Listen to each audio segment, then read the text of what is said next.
Hello विद्यार्थी मित्रों, केम छो? मजामां?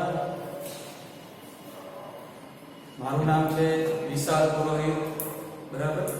आज की छे 12મા ધોરણમાં તો તમે YouTube ચેનલમાં જોયા હશે આપણી સ્કૂલની કે જેમાં 12મા ધોરણમાં લેક્ચર છે શરૂ થઈ ગયા છે। તમારામાં આજે આપણે 8મું ચેપ્ટર છે શરૂ કરવાના છીએ। બરાબર છે। મારું ઇન્ટ્રોડક્શન તમને આપી દઉં છું કે મારું નામ છે વિશાલ પુરોહિત। હું છું એમએસસી બીએડ છે મારું કમ્પ્લીટ છે અને છેલ્લા 7 વર્ષથી છે એ ફિઝિક્સ વિષય છે ભણાવવાનો। હવે આજે આપણે ચેપ્ટર નંબર 8 ગુરુત્વાકર્ષણ છે શરૂ કરવાના છીએ। બરાબર। ગુરુત્વાકર્ષણ શબ્દથી જે તમે પરિચિત છો। 9મા ધોરણમાં આપણે ગુરુત્વાકર્ષણ વિશે ઘણી બધી બાબતો આવી ગઈ છે। બરાબર। અને એનો એક જે મહત્વનો નિયમ છે ન્યૂટનનો ગુરુત્વાકર્ષણનો નિયમ એ તમે છે ભણી ચૂક્યા છો। બરાબર કે ન્યૂટનનો ગુરુત્વાકર્ષણનો સાર્વત્રિક નિયમ શું છે એની આપણે આ ચેપ્ટરમાં પણ ચર્ચા કરવાની છે। પણ એના માટે તમે એક સ્ટોરી છે સાંભળેલી છે। બરાબર કે ભાઈ ન્યૂટન છે બુક લઈ અને વૃક્ષ નીચે ઝાડવા નીચે છે બેઠો હતો અને ઉપરથી જે સફરજન છે પડે છે। સફરજન છે પડે છે અને પછી ન્યૂટનને એવો વિચાર આવે છે કે સફરજન શું કામ નીચે જાય। બરાબર છે। એવો ન્યૂટનને છે વિચાર આવે છે કે ભાઈ સફરજન શું કામ નીચે છે પડ્યું છે। બરાબર। એના ઉપરથી ન્યૂટન છે ગુરુત્વાકર્ષણનો નિયમ આપે છે। એવું તમને છે એક વાર્તા છે કીધેલી છે। પણ હકીકતે જે ગુરુત્વાકર્ષણનો જે પ્રશ્ન છે બરાબર એ હજારો વર્ષથી છે શરૂ છે। બરાબર। હજારો વર્ષ પહેલા પણ વૈજ્ઞાનિકો છે આ નિયમની બાબતો છે ચર્ચા કરતા હતા। બરાબર। એમાંથી આપણે અમુક વૈજ્ઞાનિકના નામ છે અત્યારે છે જોશું। એમાં સૌથી પહેલો જે વૈજ્ઞાનિક આવે છે તે ટોલેમી। બરાબર। ટોલેમી નામના વૈજ્ઞાનિકે શું વાત કરી હતી તો કે પૃથ્વી કેન્દ્રીય વાદ છે।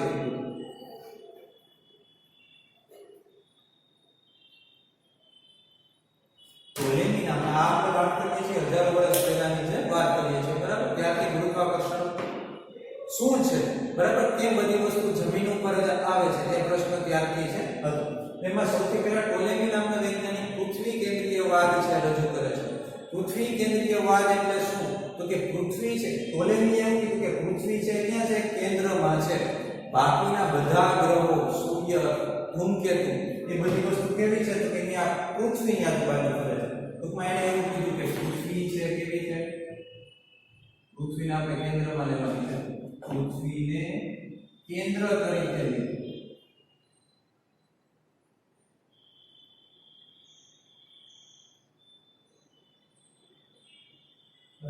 પૃથ્વીને કેન્દ્ર તરીકે લેવામાં આવે અને બાકીના બધા ગ્રહો સૂર્ય તારાઓ બધા છે જે પૃથ્વીની આજુબાજુ ફરે છે એવું ટોલેમી નામના વૈજ્ઞાનિકે છે। એના પછી બીજું નામ છે આર્યભટ્ટ। બરાબર। એને આપણે ઓળખીએ છીએ આપણા ભારતીય છે આર્યભટ્ટ। એને એમ કીધું કે ભાઈ ના ટોલેમીએ કીધું એ વાત છે કે જે તદ્દન ખોટી છે। એને સૂર્ય કેન્દ્રીય વાદ છે રજૂ કર્યો।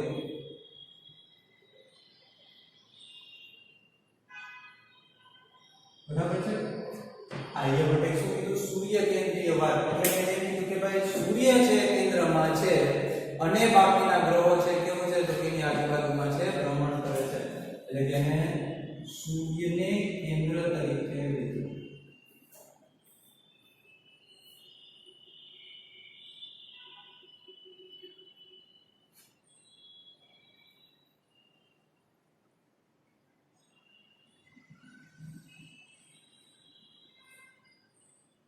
સૂર્યને કેન્દ્ર તરીકે લઈ અને છે બધી સમજૂતી છે એને એવું કીધું કે ભાઈ સૂર્ય કેન્દ્રમાં છે બાકીના બધા ગ્રહો કેવા છે તો એની આજુબાજુ છે ભ્રમણ કરે છે એવું આર્યભટ્ટે છે કીધું। એના પછી કોપરનિક્સ નામનો વૈજ્ઞાનિક આવે છે નિકોલસ કોપરનિક્સ। બરાબર। એને પણ આ જ વાત કીધી કે ભાઈ સૂર્ય છે કેન્દ્રમાં છે અને બાકીના બધા ગ્રહો છે કેવું છે ભ્રમણ કરે છે એવી વાત એને પણ છે કે બરાબર। આ જ વાત પણ એને જે એટલું બધું છે લોકોએ એની જે માહિતી હતી એને એટલી બધી સ્વીકારવામાં આવી નહીં।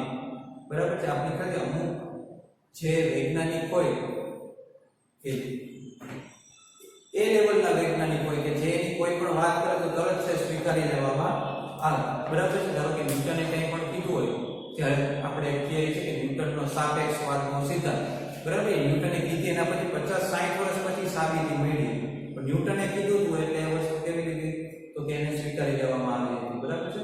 ન્યૂટનની એવી બધી ઘણી થિયરી છે, આઇન્સ્ટાઈનની થિયરી છે. બરાબર છે. આ બધી થિયરી એવી છે કે જ્યારે જે તે વૈજ્ઞાનિકે કીધી હોય પણ એની સાબિતી છે પછી ઘણા વર્ષો પછી છે મળી. અમુક એ વૈજ્ઞાનિકે કીધી હોય તો એને છે સ્વીકારી લેવામાં છે આવે. એટલે કોપરનિકસે પણ આ કીધું પણ એની માહિતી એટલી બધી સ્વીકારવામાં આવી નહીં, પણ ગેલેલિયોએ છે આ કોપરનિક્સની માહિતી છે શું કે સમર્થન આપ્યું કે ભાઈ ના જે આની માટે એ કોપરનિક્સે કીધું. બરાબર. પણ એક બે શબ્દ નહીં રાખે કે બધા ગ્રહો છે વર્તુળાકાર કક્ષામાં ભ્રમણ કરે છે એ બધી વાત છે કોપરનિક્સે છે ઉમેરી દીધી. એના પછી આવે છે ટાઇકો બ્રાહે. એના પછીનો જે વૈજ્ઞાનિક છે, પછીના વૈજ્ઞાનિક છે એનું નામ છે ટાઇકો બ્રાહે. ટાઇકો બ્રાહે પોતાના સમગ્ર જીવનકાળ દરમિયાન, બરાબર, આખું જીવન એને પોતાનું શું કર્યું તો કે રોજ રાત પડે એટલે કે અગાસીમાં પોતાના ઘરની અગાસી પર ટેલિસ્કોપ ગોઠવેલો હતો. એ ટેલિસ્કોપ પર જાય રોજે રોજ બધા અલગ અલગ ગ્રહોનું અને અલગ અલગ તારાનું છે નિરીક્ષણ છે કરી રહ્યા. બરાબર. સમગ્ર જીવન રોજ રાત થાય એટલે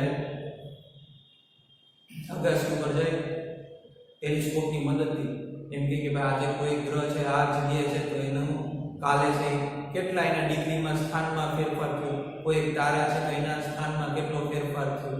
બરાબર. એ બધી માહિતી છે ને એક બુકમાં છે અવલોકન છે કે લગભગ 40 વર્ષ સુધી એના ડેઈલીનો ક્રમ હતો. બરાબર. દરરોજનો એક જ ક્રમ કે અગાસી ઉપર જવું, ટેલિસ્કોપમાં જવું, જોઈ અને અલગ અલગ તારાઓ છે ગ્રહ છે એના સ્થાનમાં કેટલો ફેરફાર થાય છે બધી માહિતી છે અવલોકન છે કે ટાઇકો બ્રાહેના. પછી ટાઇકો બ્રાહેના વિદ્યાર્થીનું નામ છે જ્હોન કેપ્લર. બરાબર. એને બહુ કઈ મહેનત નથી કરી જ્હોન કેપ્લર. એને શું કર્યું કે આને જે અવલોકનો લીધેલા હતા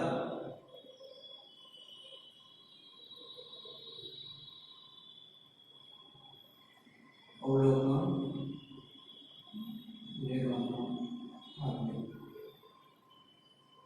અવકાશી એટલે ટાઇકો બ્રાહે શું કર્યું કે અવકાશીય અવલોકન છે લીધેલા છે. એના પછી કેપ્લર આવે. કેપ્લર શું કરે છે કે આના જે અવકાશીય અવલોકન હતા એમાંથી છે અલગ અલગ જે એને લાગ્યું નિચોડ આપણે કે તારણ કાઢીને 3 નિયમો છે. બરાબર. કેપ્લરે શું કર્યું કે આની જે અવલોકન હતા ટાઇકો બ્રાહે નામના વૈજ્ઞાનિકના જે અવલોકન હતા એ અવલોકનનું નિચોડ, બરાબર છે, તારણ કાઢીને 3 નિયમો છે જેને કેપ્લરના નિયમો તરીકે છે ઓળખાય છે. બરાબર. એને શું કહેવામાં આવે છે કેપ્લરના નિયમો. એટલે કે કેપ્લરના નિયમો જે ન્યૂટનના નિયમો છે, ન્યૂટનનો પહેલો નિયમ, બીજો નિયમ, ત્રીજો નિયમ, એ જ રીતના કેપ્લરના પણ 3 નિયમો છે જેને કેપ્લરનો પહેલો નિયમ, બીજો નિયમ અને ત્રીજા નિયમ તરીકે જે ઓળખવામાં આવે છે. બરાબર છે. એ બધા અવકાશી એટલે કે અવકાશમાં ત્યાં ગુરુત્વાકર્ષણ તો છે આવે જ છે. બરાબર છે. ગુરુત્વાકર્ષણનો પ્રશ્ન આપણે ખ્યાલ છે કે ન્યૂટન માટેનું આપણે ભણી ગયા છે કે શું કામ બધા પદાર્થો નીચે તરફ આવે છે. બરાબર. કોઈ વસ્તુ તમે ઉપર તરફ ફેંકો છો તો અમુક ઊંચાઈથી છે નીચે તરફ આવે છે. બરાબર. એ ગુરુત્વાકર્ષણનો પ્રશ્ન ક્યાંક ને ક્યાંક આ બધા પોઈન્ટ સાથે છે રિલેટેડ છે. એટલે કે હવે આપણો જે નેક્સ્ટ ટોપિક એટલે આ ચેપ્ટરનો પહેલો ટોપિક છે. બરાબર. આ જે ઇન્ટ્રોડક્શન છે, પ્રસ્તાવના છે. આના પછીનો પહેલો ટોપિક છે એ છે કેપ્લરના નિયમ. એની છે આપણે શરૂઆત કરવાના છે.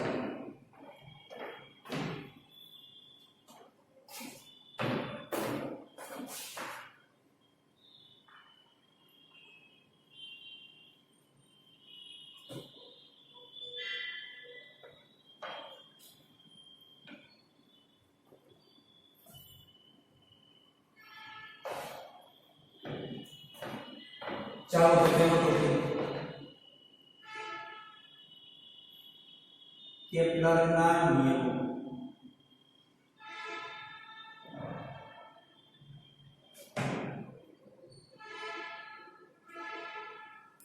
એમાં આપણે સૌથી પહેલા જોશું કેપ્લરનો પહેલો નિયમ.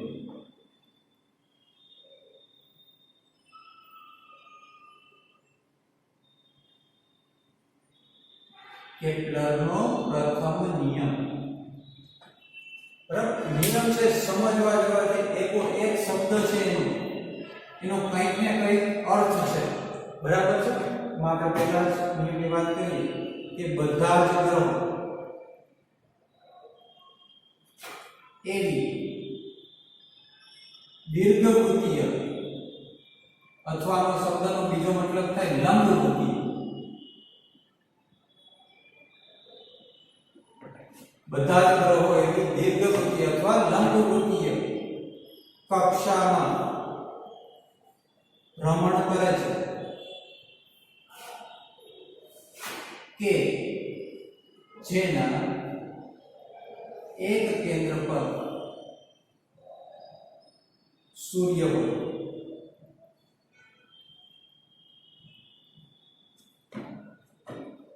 બરાબર, આને તમે કીધું એમ કે એક શબ્દનો છે અલગ અલગ મીનિંગ છે. બરાબર, બધા જ ગ્રહો એવી લંબવૃત્તીય કક્ષામાં ભ્રમણ કરે છે કે જેના એક કેન્દ્ર ઉપર સૂર્ય હોય. આને કેપ્લરનો પહેલો નિયમ છે કહેવાય છે. હવે લંબવૃત્તીય એટલે કેવો આકાર છે? તો કે લંબવૃત્તીય એટલે કે આ પ્રકારનો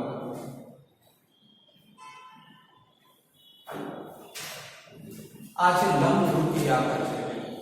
બરાબર, આમાં બે અક્ષ આપણે ડ્રો કરી, x અક્ષ ને y અક્ષ એટલે કે આ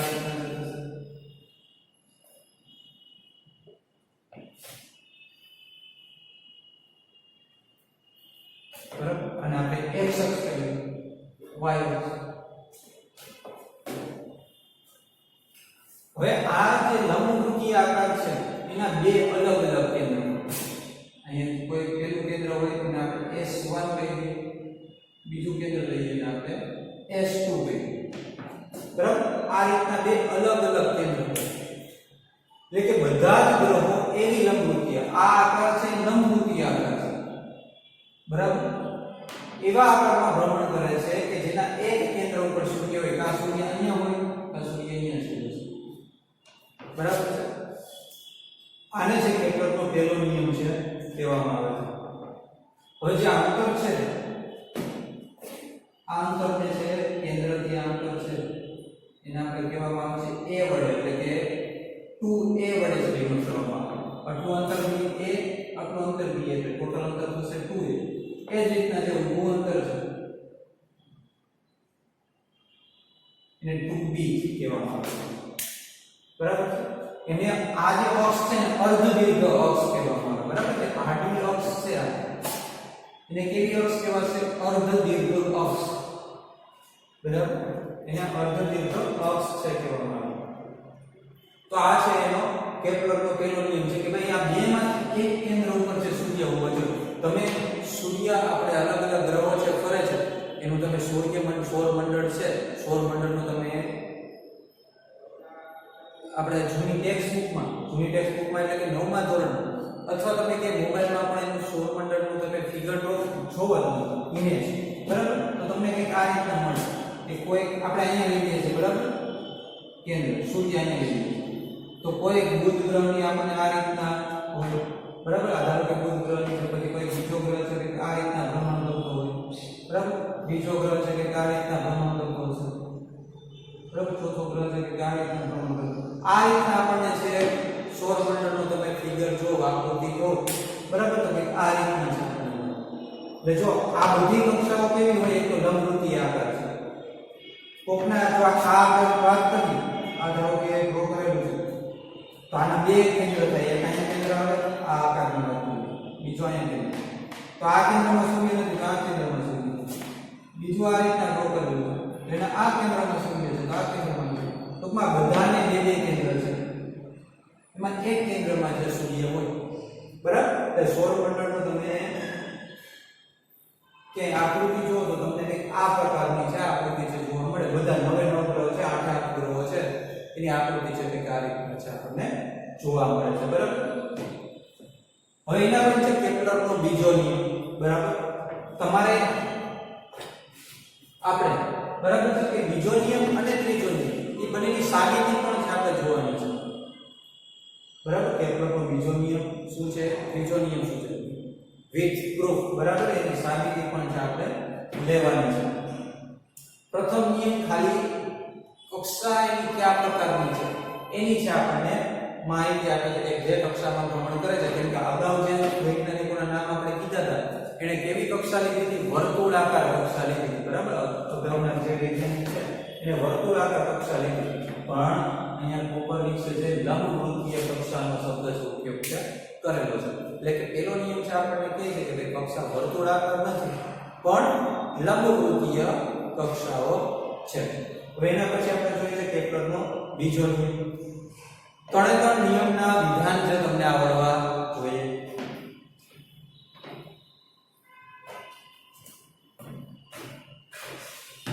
આનો એવો સ્ક્રીનશોટ છે પાડી લેવાનો.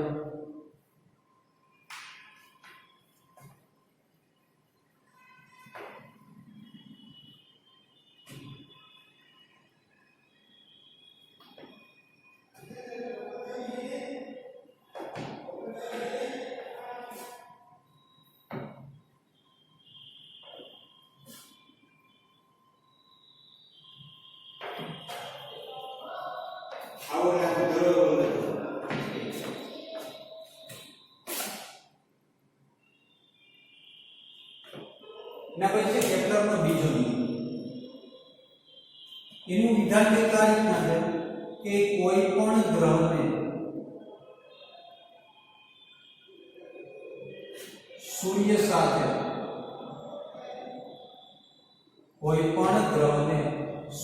સાથે જોડતી રેખા, બરાબર છે, કોઈ પણ ગ્રહને સૂર્ય સાથે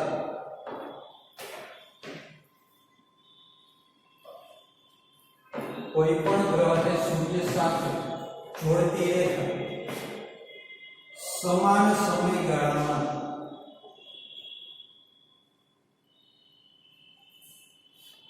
સમાન ક્ષેત્રફળ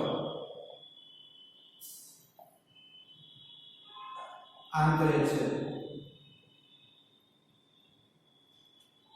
બરાબર, કોઈ પણ ગ્રહને સૂર્ય સાથે જોડતી રેખા સમાન સમયગાળામાં, સમયગાળો કેવો હોવો જોઈએ? સમાન. તો ક્ષેત્રફળ પણ કેવું હોય? સમાન. આને જે કેપ્લરનો બીજો નિયમ કહેવામાં આવે છે. હવે એની સમજૂતી આપણે જોઈએ તો કે આપણી ખ્યાલ છે કેવી કક્ષાઓ હોવી જોઈએ? લંબવૃત્તીય કક્ષાઓ છે હોવી જોઈએ. એના એક કેન્દ્ર ઉપર શું હોય? સૂર્ય છે હોય. બરાબર, તો આપણે કીધું અહીં એક ગ્રહ લઈ લઈએ આપણે. ધારો કે ગ્રહ અહીંયા છે પૃથ્વી.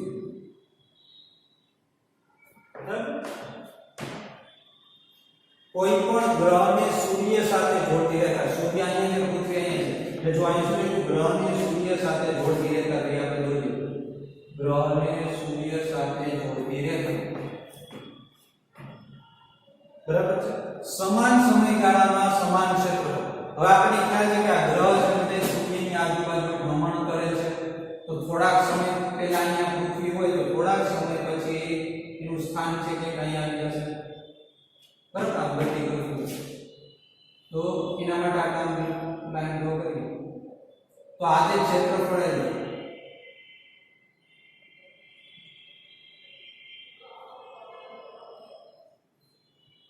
આ જે ક્ષેત્રફળ આવે છે એ ક્ષેત્રફળને આપણે કહીએ ડેલ્ટા એ. બરાબર, આ જે આકાર કહીએ એ આકારને આપણે કહીએ ડેલ્ટા એ. પહેલા શું હતું? પૃથ્વી કોઈ એક સમયે અહીંયા આવી, પછી આપણે ખ્યાલ છે કે સૂર્યની આજુ ભ્રમણ કરે છે, એટલે કે થોડાક સમય પછી ત્યાં કોઈ જોતું તો અહીંથી અહીં સુધી પહોંચ્યું એટલે કંઈક અંતર કાપ્યું છે. એ અંતરને આપણે કહીએ ડેલ્ટા એક્સ. બરાબર, આ જે અંતર કાપ્યું કેટલું છે? Delta x. પૃથ્વીનો વેગ કેટલો છે? v જેટલો છે. સમયગાળો આપણે લઈએ ડેલ્ટા t.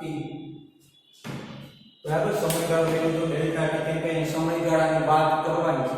એટલે આપણે કીધું કે ભાઈ પૃથ્વી ધારો કે અહીં સુધી પહોંચી ત્યારે એનો વેગ v હતો, સમય છે ડેલ્ટા t, અને ડેલ્ટા t જેટલા સમયગાળામાં કેટલું અંતર કાપ્યું? ડેલ્ટા x જેટલું અંતર છે કાપ્યું. બરાબર, આવો જ કંઈક બીજો સમયગાળો લઈએ.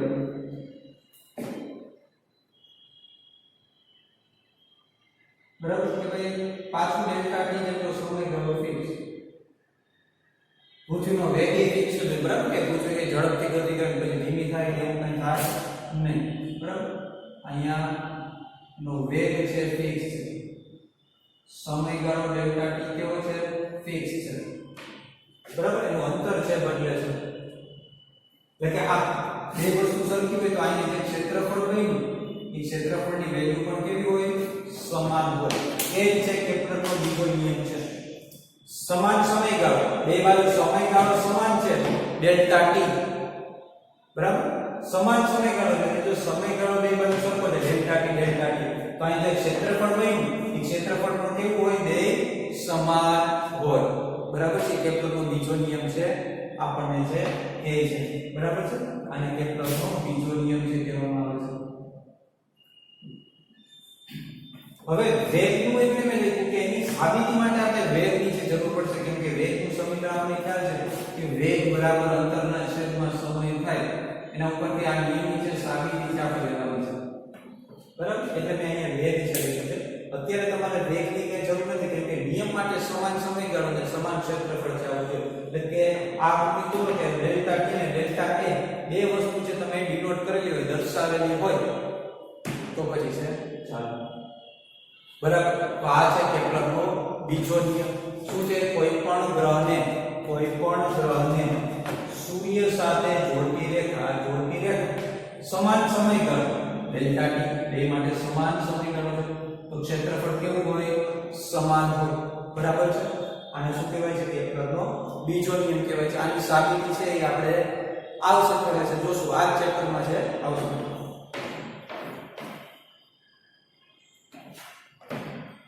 એના પછી ત્રીજો નિયમ,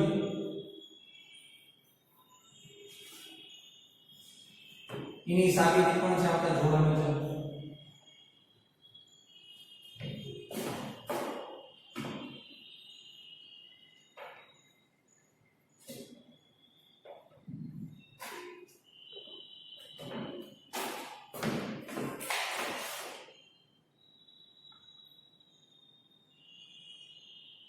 કેપ્લરનો ત્રીજો નિયમ.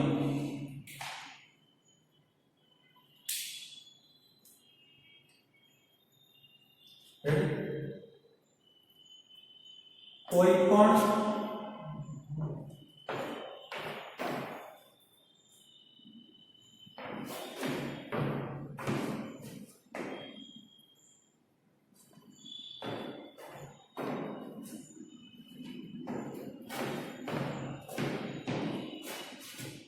એના માટે આપણે ગ્રહના પરિભ્રમણનો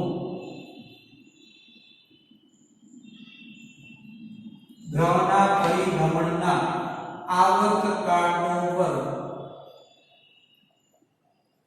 બરાબર. ગ્રહના પરિભ્રમણના આવર્તકાળનો વર્ગ તેને રચેલા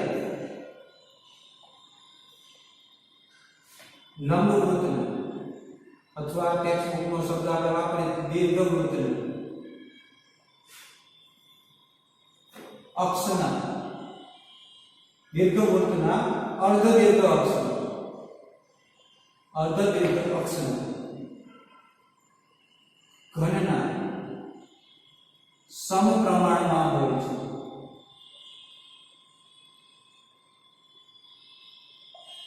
બરાબર. અને શું કહેવાય છે? કેપ્લરનો ત્રીજો નિયમ છે કહેવાય છે. શું છે? કોઈ પણ ગ્રહના પરિભ્રમણના આવર્તકાળનો વર્ગ. તો અહીંયા શબ્દ આવે છે આવર્તકાળ. આવર્તકાળ કેના વડે ડિનોટ કરવામાં આવે છે? કેપિટલ ટી, બરાબર. આવર્તકાળની સંજ્ઞા શું છે? Capital T. આવર્તકાળ એટલે શું થાય? તો કે એક દોલન પૂરું કરવા માટે લાગતા સમયગાળાને આવર્તકાળ કહે છે, બરાબર છે. હું આમાં ડ્રો કરું, દોરવાની, બરાબર છે. તો કોઈ એક પદ્ધતિ અહીંથી આમ જોતી શરૂ કરે જોઈન, તો પાછું એમ કીધું કે આજે એક દોલન પૂરું થયું, બરાબર. આ દોલન થયું. અહીંથી જો પાછું એવું ને એવું બીજું દોલન છે શરૂ થયું. તો આ એક દોલન આમ પૂરું થાય એના માટે જેટલો સમયગાળો લાગે એને શું કહેવાય? આવર્તકાળ છે કહેવાય. તમે હિંચકા ઉપર બેઠા તો અહીંથી તમે આમ ગતિ શરૂ કરો, પાછો હિંચકો ઉપર તરફ જાય મહત્તમ અંતરે, પાછો નીચે આવે, પાછો મહત્તમ અંતરે જાય બીજી સાઈડ, ને પાછો 0 ઉપર આવે. તો એના માટે જેટલો સમયગાળો લાગે એને શું કહેવાય? આવર્તકાળ છે કહેવાય, બરાબર. એટલે કે ગ્રહના પરિભ્રમણના આવર્તકાળનો વર્ગ તેણે રચેલા દીર્ઘવૃત્ત, બરાબર. દીર્ઘવૃત્ત એટલે કે જે આપણે લંબરૂપ દોરીએ છીએ એની અર્ધદીર્ઘ અક્ષના ઘનના સપ્રમાણમાં હોય એટલે કે એ આપણે અક્ષને કેના વડે ડિનોટ કરી દીધી a વડે ડિનોટ છે કરી દીધી બરાબર ને જે આ આકૃતિ જોઈ લીધી પેલા નિયમમાં કે x અક્ષ અને y અક્ષ એમાં મેં અંતર છે 2a વડે ડિનોટ કર્યું બરાબર અહીંયા આપણે કીધું કે શૂન્ય છે અહીંયા કેન્દ્રમાં છે બરાબર તો આ અંતરને આપણે 2a વડે છે ડિનોટ કર્યું એને શું કહેવાય છે અર્ધદીર્ઘ અક્ષ કહેવાય આને શું કહેવાય અર્ધદીર્ઘ અક્ષ છે કહેવામાં આવે એના ઘનના સપ્રમાણમાં હોય એટલે આને સપ્રમાણમાં એટલે આપણે ખ્યાલ છે કે ઉતે t² ચલે છે એ ઘન બરાબર આવર્તકાળનો વર્ગ શું છે અહીંયા આવર્તકાળનો વર્ગ એટલે કે t² અક્ષના ઘનના કેવું છે સપ્રમાણ એટલે કે t² ચલે છે એ ઘન ચલે છે ની નિશાની કાઢી એટલે અચળાંક મૂકવો પડે કે અચળાંક શું આવશે એ આપણે સાબિતીમાં છે જોશું બરાબર આ નિયમ પણ છે આપણે સાબિત કરવાનો છે તો અહીંયાથી આપણા ક્ષેત્રના 3 નિયમ છે પૂરા થાય છે બરાબર છે નેક્સ્ટ લેક્ચરમાં આપણે ન્યૂટનનો ગુરુત્વાકર્ષણનો સાર્વત્રિક નિયમ શું છે તેની છે વાત કરીશું સારું છે